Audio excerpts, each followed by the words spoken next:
So my name is Ruby Martin. I am the Bureau Director for Certification for Office of Child Development Early Learning, also known as OCDEL.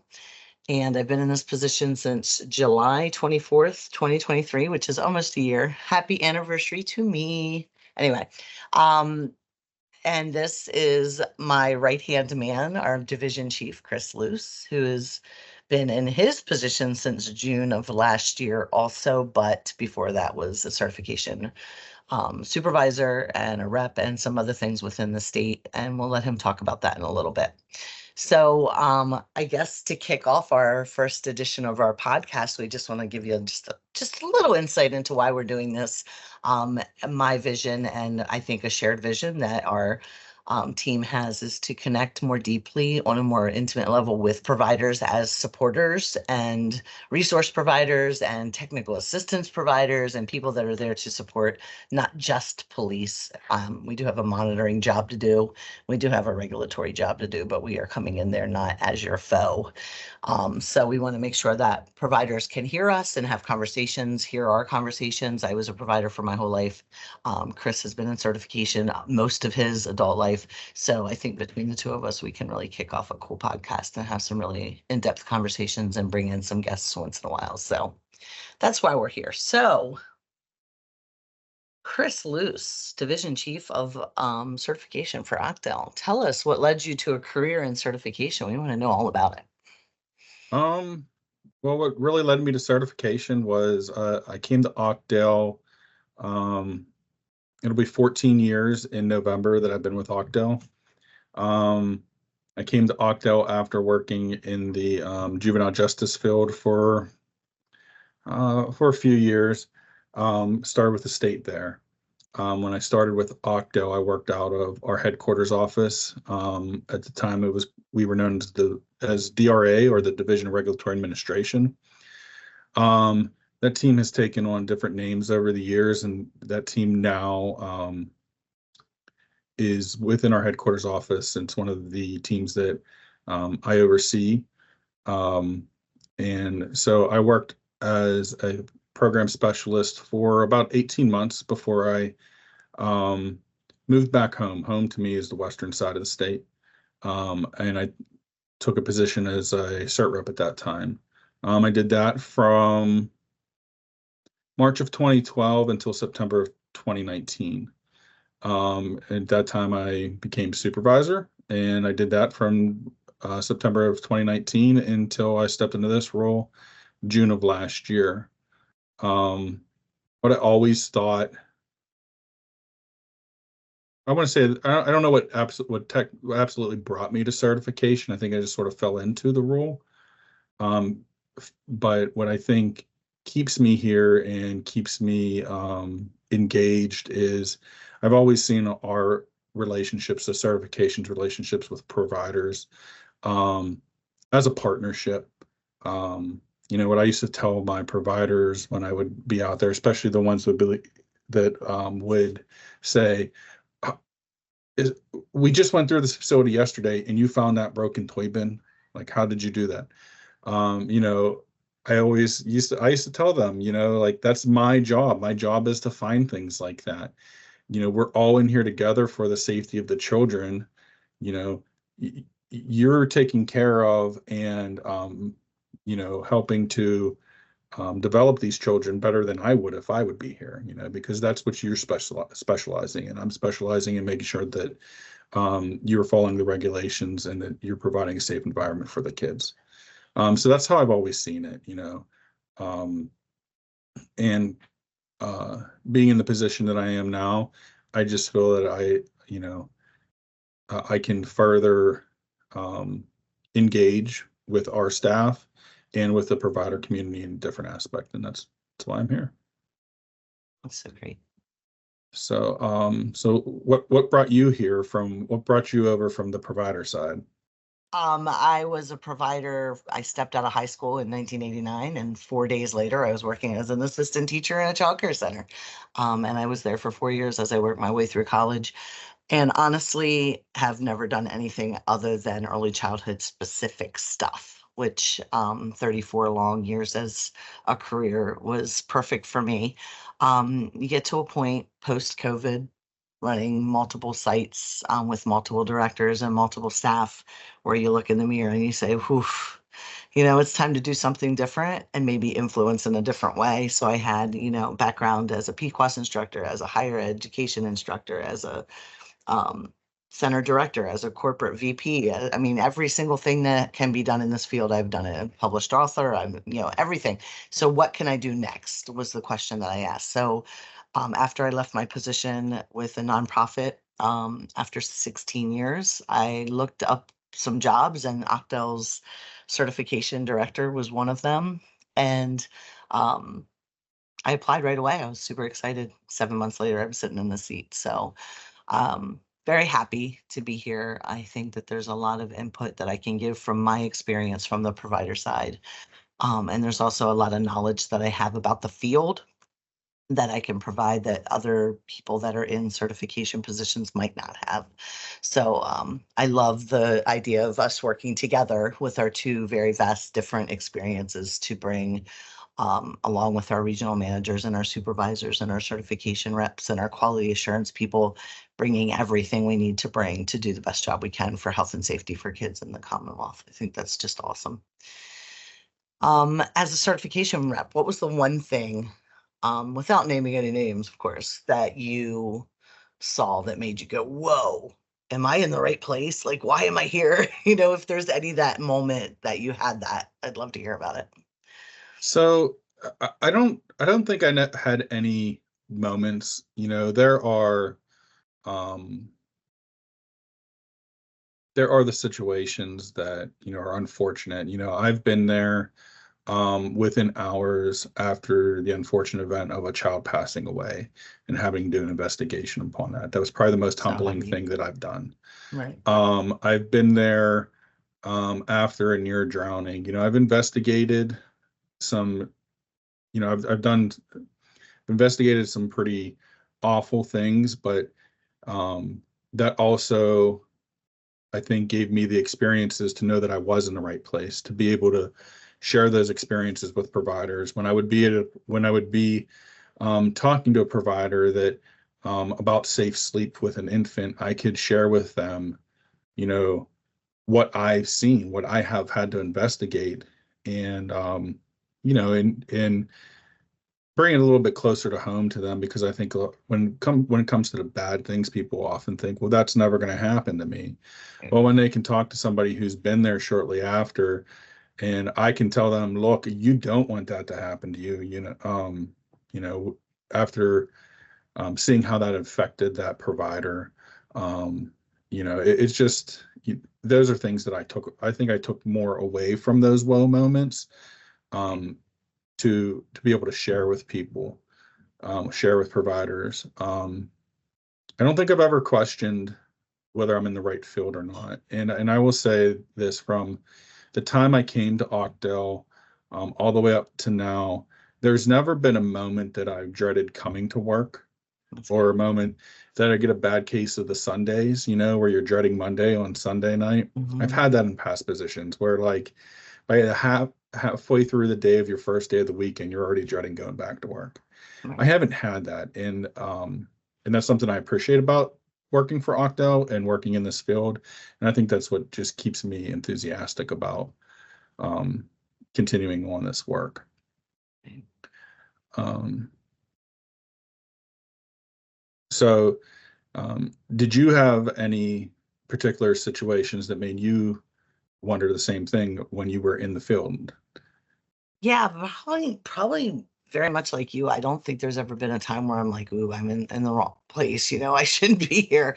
But I think that, the particular thing that stands out to me the most in this conversation is the amazing ability that I've always had and my certification people that worked with me and my reps and my multiple programs over the last 30 years. I've always had an excellent repertoire with them, minus 4 years here and there, you had somebody that was a little harder to get along with. But for the most part, I had such a strong connection with those people in such a professional way.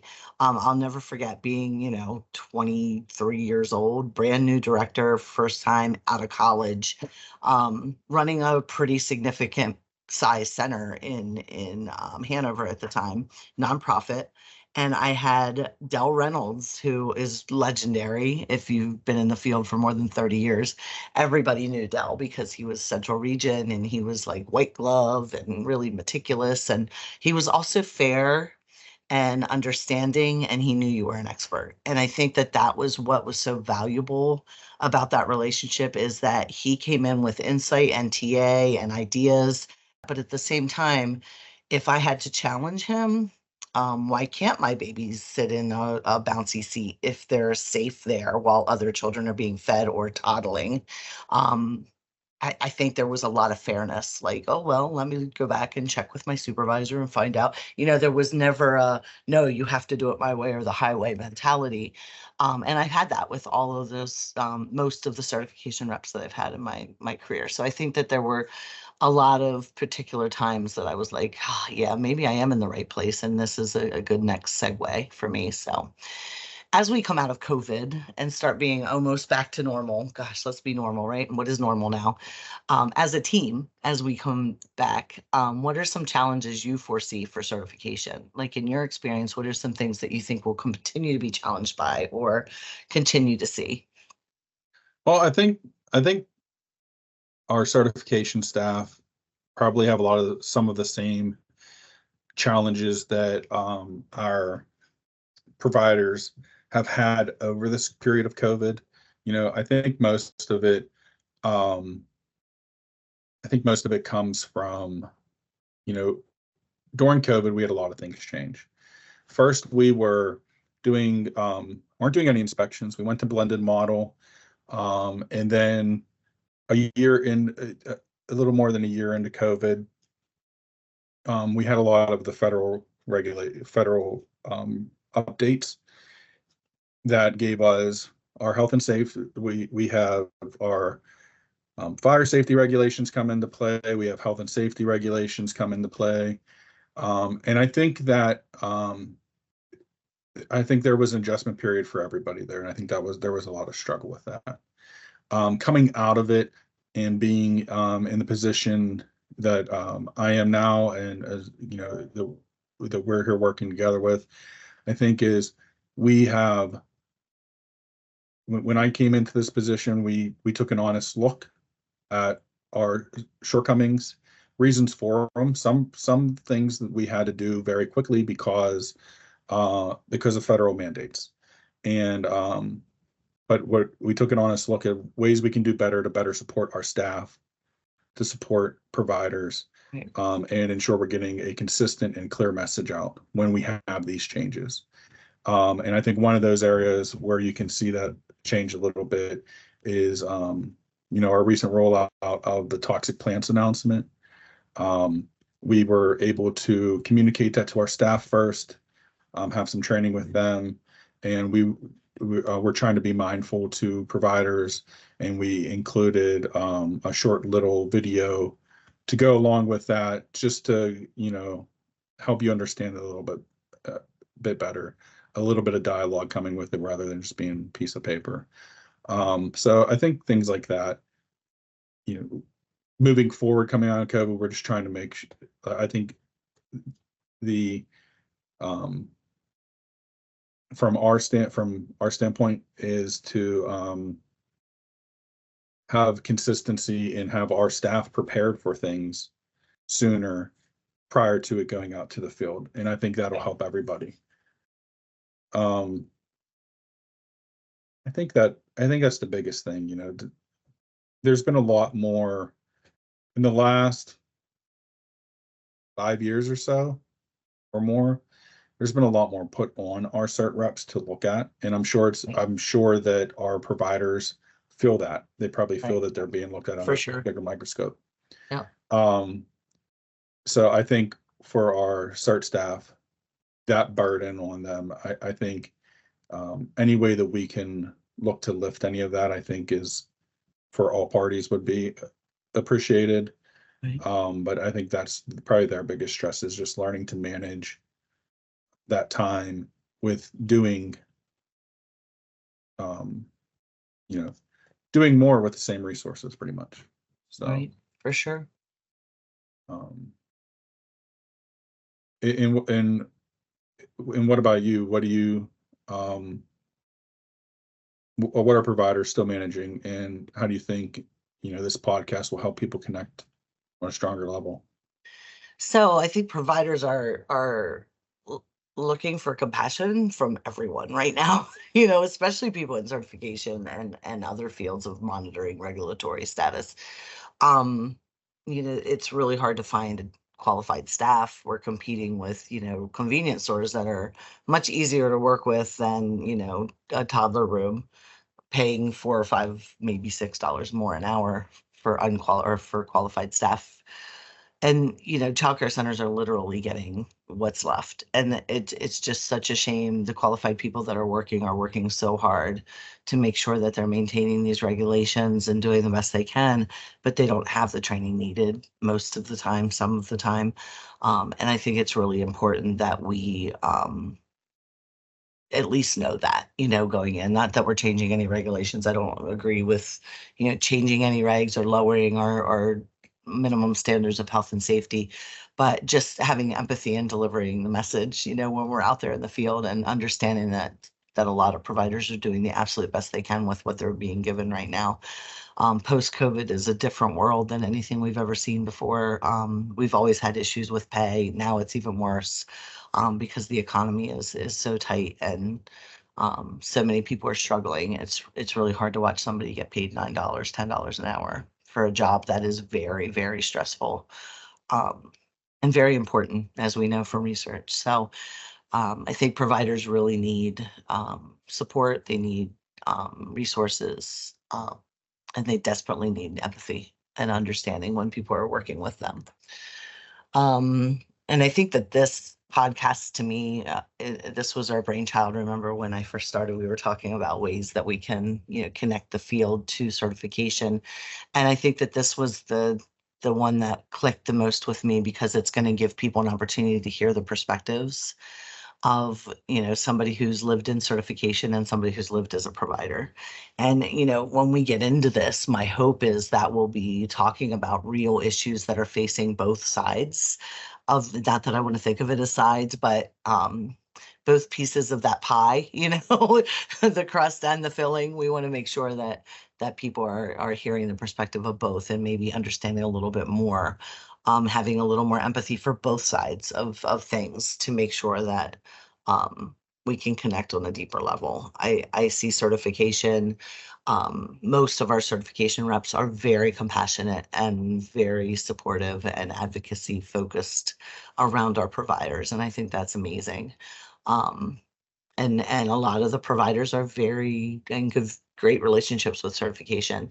Um, it's the few that we're really focusing on making sure make a connection, and that's what we want this podcast to do. So hopefully, along the way, we'll have some really important people with different perspectives talking with us at some point and bringing up questions that the providers really want to hear about and certification really wants to hear about.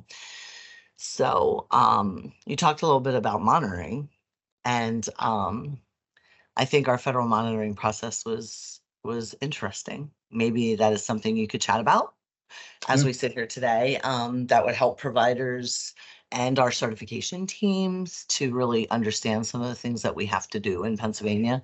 Because I don't think people really get why we send out the announcements we send out and why, regulations change on the flip of a coin. So maybe we could talk a little bit about that.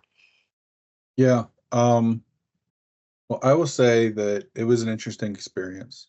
Um, for, you know, so monitoring is it is the um, Office of Child Care, um, which is the United States Department of Human Services Office of Child Care. It's their assessment of our state plan. So I've never given much thought to the state plan. I don't know if you as a provider did. when you would hear about it or see anything come What's a out. state plan? And Right. so, we used to have meetings and we would touch on it, state plans and processes going for public comment, or, you know, so and so's not available, they're working on the state plan. I never gave much thought to it until, I don't know, about this time last year when you and I were given, well, look, probably in August, September, you and I were given the state plan to look at to prepare as we started preparing for monitoring, and we were both like, huh, what's this? So the state plan is pretty much our response to federal requirements. And it's us responding to how our regulations fall in line with the federal requirements. So over the last couple of years, where our announcements for health and safety training and first aid training, the background we point to the CFR, which is the final rule. And the final rule is the Office of Child Care's regulations. So we point back to that, and the reason why we point back to that is because those are areas that, after monitoring, Office of Child Care has informed us that we fall short of meeting their requirements based on our response in our state plan. So we recently had our monitoring visit back in March, which I thought was very interesting. I think I was pleasantly surprised. I don't know about surprised, but they were very happy with everything that we did. So all of the struggles that our CERT staff went through and our providers went through in the past 2 years, 2 to 3 years, with health and safety training, first aid training, they were very impressed with our execution of that and follow through. So I think that was nice to hear.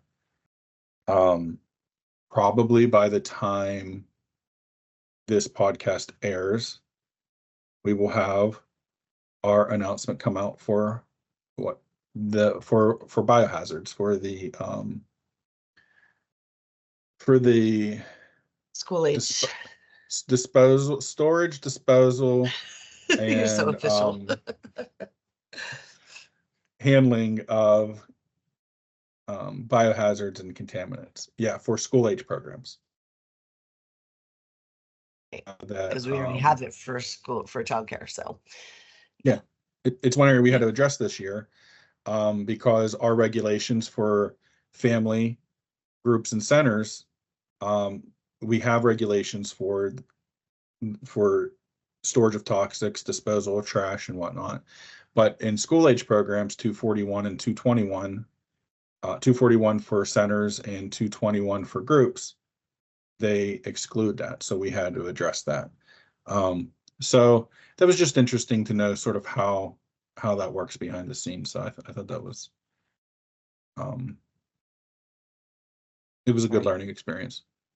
Right. And since it was my first monitoring, I was so impressed with our team. Like, not just you were amazing, but also our regional managers, our supervisors, our certification reps, who had to go through some scenarios, right? The monitoring team gave them an opportunity to come and speak on a file about a center that did this and another center that did that, and they were so articulate and so professional and had all their information, all their data.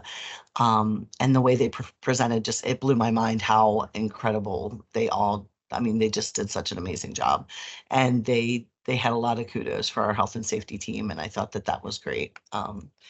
It, Good to hear in your first monitoring, I'm sure. Yeah.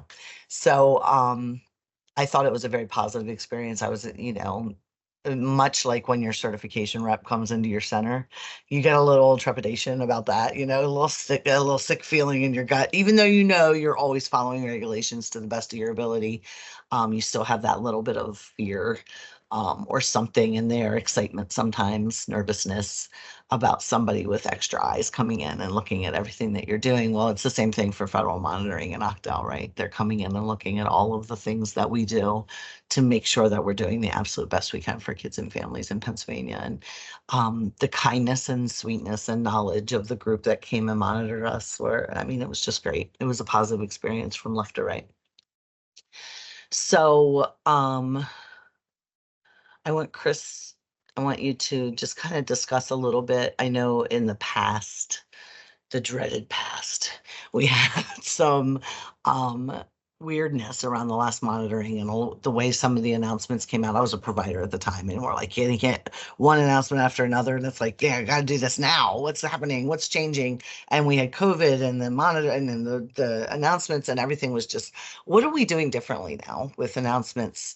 Rolling them out for not only our certification team, who was very flustered for that whole process, but also for providers who were just like confused and flabbergasted. What are we doing? Well, Acknowledging all of that. How yeah, have we fixed it? I think there's a lot to that. There's a lot to unpack with that. When we had our last monitoring, that was our first go round of federal monitoring, because that's something new that the Office of Child Care started actually coming in and like really getting deep into what each state's doing. So they do that. What I think that was that's on a 3-year plan. So in 3 more years, we'll get hit. We fall in that um, Cycle process again. again. But so I think I don't think that you know the first go round. I don't think we did anything wrong. I think we were just working with what we had. You know, Yeah, um, and wanting to fix it quickly, which was, I we think, get the initiative that you were taking.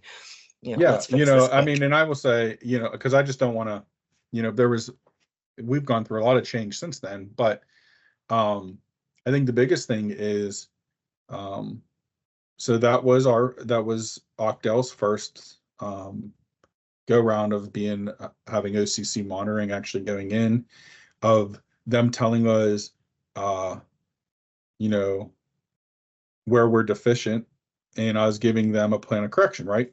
So how I always played it in my head, not being in this role at the time, was I used to like to make it make sense to me from the certification part was we have the Office of Child Care Monitoring. They pretty much write us our inspection summary, Hmm. and we give them our plan of correction. Right. And how I used to always like tell people, I used to tell my team, I was like, we're not, but we're not on a provisional, right? But it makes sense. How it works in my head is we're on a provisional because they're giving us so much time to get this corrected, To fix it, yeah. and we need to do that so that we can continue to provide subsidy dollars for these for these families.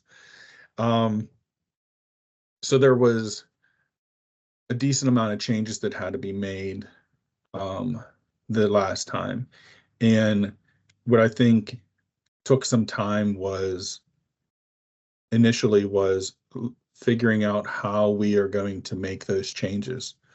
um you know um for anyone that's been around for a while, they know how long it takes for regulations to get written to be Mm. Right.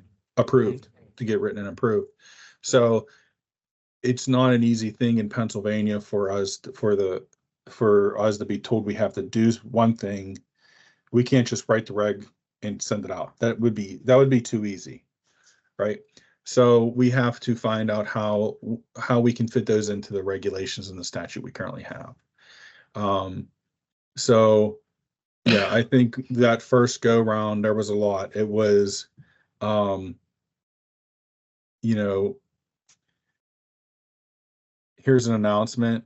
This is the change, and yeah, you had to do that yesterday. Like there was Right. no, we've been, We now have a much more empathetic way of doing yeah, it. and I don't think it was a lack of empathy. I think it was for those that were making those decisions at the time, I think it was an urgency. Like you We had need to, to get this done. Sure. Yeah. yeah. We didn't have, there wasn't an option. It just had to go when it had to go. Right. What we're doing now is, as we're working through, for instance, like I said, by the time this airs, we'll have the biohazards announcement out. Um, as we were working through the state plan last fall, preparing for monitoring, we saw that we were deficient. We identified our own deficiency and we started working on it.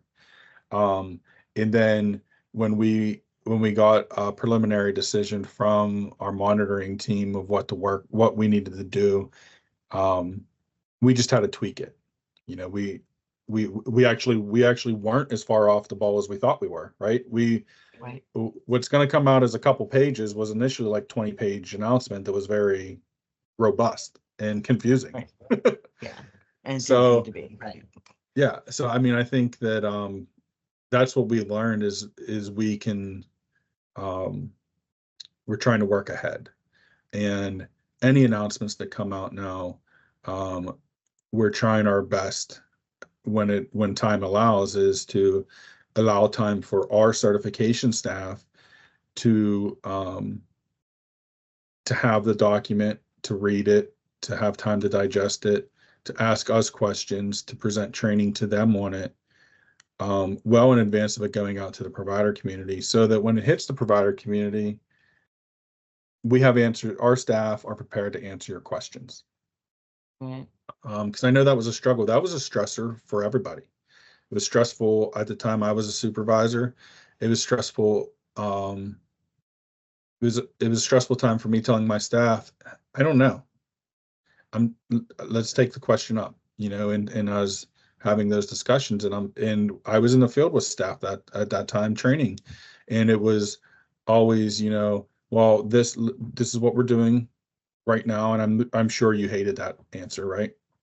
Right. Right now at this point in time, we're going to do this, but that may change. That was stressful on everybody. So we're trying our best now to um, give everybody time to process it before coming out to the providers. And when we issue something with the providers, as much as we can, give um, some sort of training piece with that. Right. So the certification reps will receive the information via training, have questions and answers doc, guidelines, and then we put it out to the field. And then Mm-hmm. the field can ask questions and there'll be a separate training for them. Mm-hmm. That's awesome. I think that's a great way of doing it instead of everybody getting in at once and then nobody, knowing the answers, which is really, really hard to manage and not the norm. That was just, I think that, like you said, a sense of urgency came upon everyone and we wanted to get things done. I think that So, was, yeah. I think that was, what I used to always say to providers if I would follow another cert rep, they would say, well, so and so did this. I used to Right. always say, well, that was a point in time. I wasn't here at that point in time to say exactly what happened. Right. I think that was a point in time that we were in, that we did the best with we did the best with what we were required to do. You know what I mean? Right. Right. So, Yeah. Yeah, and I just want to say after, as a wrap up, I've been here for, like I said, almost 12 full months, and you've been by my side the entire time. And I think having someone um as a division chief who has such a deep level of knowledge and expertise and certification was exactly what I needed to bring a fresh perspective in from the provider side. And I'm forever grateful for the support that you've offered this, not only me, but the whole entire um, certification bureau during the last year. I think the transition was smoother because of your knowledge and your professionalism. I just think it's been great. And I enjoy working with you. And I think these podcasts are going to be a lot of fun when we get down into it. So, yeah, yeah. I mean, thank you for that. of course. I've enjoyed our time together. Like I've said to you a couple of times, like you're the yin to my yang. Like sometimes you'll ground me. I'll be going off the wall on something, like wanting to, really be the hammer Right. on something, and you're like, no, hold off, Yeah. There's always another perspective for sure. I think that is, you know, having that grounding, I think is valuable. Um, but I think, having the different perspectives, I think is just, it makes us a good team. And Yes, I think, having those open conversations in this, format, I think will be helpful. I'm hopeful that, um, I'm hopeful that it's helpful to, you know, all the stakeholders within certification, whether it be providers, whether it be our cert staff, everybody that can take something away from these conversations. agreed. And what you all just witnessed was Chris Loos having a love for a moment, which I thought was really special. So thank Thanks. you for being here with me today. And we are wrapping it up, our first episode. Congratulations. Yeah. Have a great one. Thanks for listening, everybody.